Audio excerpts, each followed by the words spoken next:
ಜನರು ಬೇಡದೇ ಇರುವಂಥ ವಿಷಯಗಳಿಗೋಸ್ಕರ ಕೊಡಗಟ್ಲೆ ಕಣ್ಣೀರು ಸುರಿಸ್ತಾರೆ. ಆದರೆ ನಾನು ದೇವರನ್ನು ಕಂಡಿಲ್ಲ ಅಂತ ಎಷ್ಟು ಜನ ವ್ಯಥೆ ಪಡ್ತಾರೆ.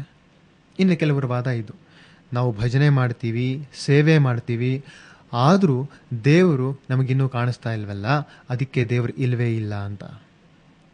ನಮ್ಮ ಕಥೆಯಲ್ಲೂ ಇದೇ ರೀತಿಯಾದಂಥ ಕೆಲವು ಸಮಸ್ಯೆಗಳನ್ನು ಇಟ್ಕೊಂಡಿರುವಂಥ ಒಬ್ಬ ಶಿಷ್ಯ ಇದ್ದಾನೆ. ನಮ್ಮ ಕಡೆಯಿಂದ ಏನಾದರೂ ತಪ್ಪಾಯ್ತಾ ಅಥವಾ ಆ ಕಾರಣಕ್ಕೆ ಏನಾದರೂ ಬಿಟ್ಟು ಹೋಗ್ತಿದ್ಯೋ? ಅಯ್ಯೋ, ಆ ಕಾರಣಕ್ಕೋಸ್ಕರ ಅಲ್ಲ ಸ್ವಾಮೀಜಿ. ನಾನು ಬಿಟ್ಟು ಹೋಗೋದಕ್ಕೆ ನನ್ನದೇ ಆದಂಥ ಕೆಲವು ವೈಯಕ್ತಿಕವಾದಂತಹ ಕಾರಣ ಇದೆ. ಏನದು? ಸ್ವಾಮೀಜಿ, ಸತ್ಯ ಹೇಳ್ತೀನಿ.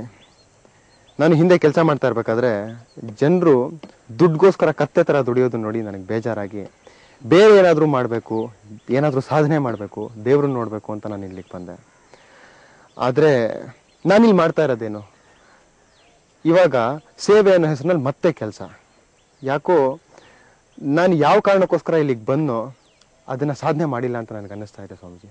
ಯಾಕೋ ಮನಸ್ಸಿಗೆ ಸಮಾಧಾನ ಇಲ್ಲ. ಅದಕ್ಕೋಸ್ಕರ ಚೆನ್ನಾಗಿ ಯೋಚನೆ ಮಾಡಿ ನಿರ್ಧಾರ ತಗೊಂಡಿದ್ದೀನಿ.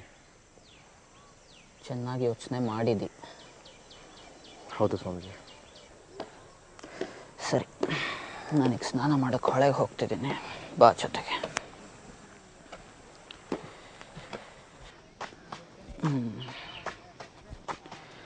ನೀನು ಬಾ, ಸ್ನಾನ ಮಾಡುವಂತೆ. ನನ್ನ ಸ್ನಾನ ಆಯಿತು ಸ್ವಾಮೀಜಿ. ಬಾರಯ್ಯ, ಮಾಡು ಹೊಳೆ ಸ್ನಾನ. ಅಲ್ಲ, ನನ್ನ ಬಟ್ಟೆ ಕೂಡ ತಂದಿಲ್ಲ ಸ್ವಾಮೀಜಿ. ಪರವಾಗಿಲ್ಲ, ಬಾ, ಅವೆಲ್ಲ ನಡೆಯುತ್ತೆ. ಸ್ವಾಮಿಗಳು ಸ್ನಾನಕ್ಕೆ ಬರ್ತಾ ಇದ್ದಾರೆ, ಸೈಡ್ ಆಗ್ಬಿಡಿ ಸ್ವಲ್ಪ. ಬನ್ನಿ ಈ ಕಡೆ, ಆ ಕಡೆ ಬನ್ನಿ. ಸ್ವಾಮಿಗಳು ಸ್ನಾನಕ್ಕೆ ಬರ್ತಾ ಇದ್ದಾರೆ, ಬನ್ನಿ. ಅಣ್ಣ, ನಿಮ್ಮನ್ನ ಬನ್ನಿ ಈ ಕಡೆ. ಅಮ್ಮ, ಸ್ವಾಮಿಗಳು ಬರ್ತಾ ಇದ್ದಾರೆ, ಸ್ವಲ್ಪ ದಾರಿ ಬಿಡಿ. ಪ್ಯಾಂಟು ಶರ್ಟ್ 5 ರೂಪಾಯಿ ಐರನ್ ಮಾಡಿ ಎಲ್ಲ.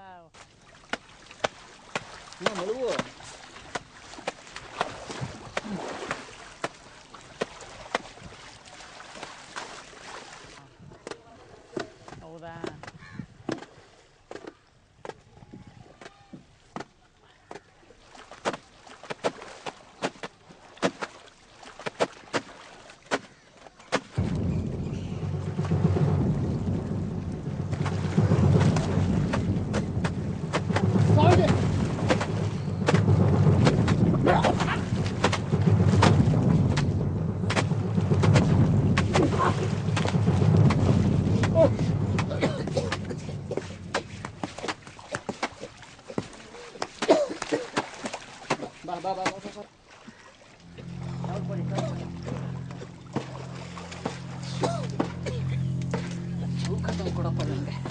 ಆಗಲಿ ಸ್ವಾಮಿಗಳೇ.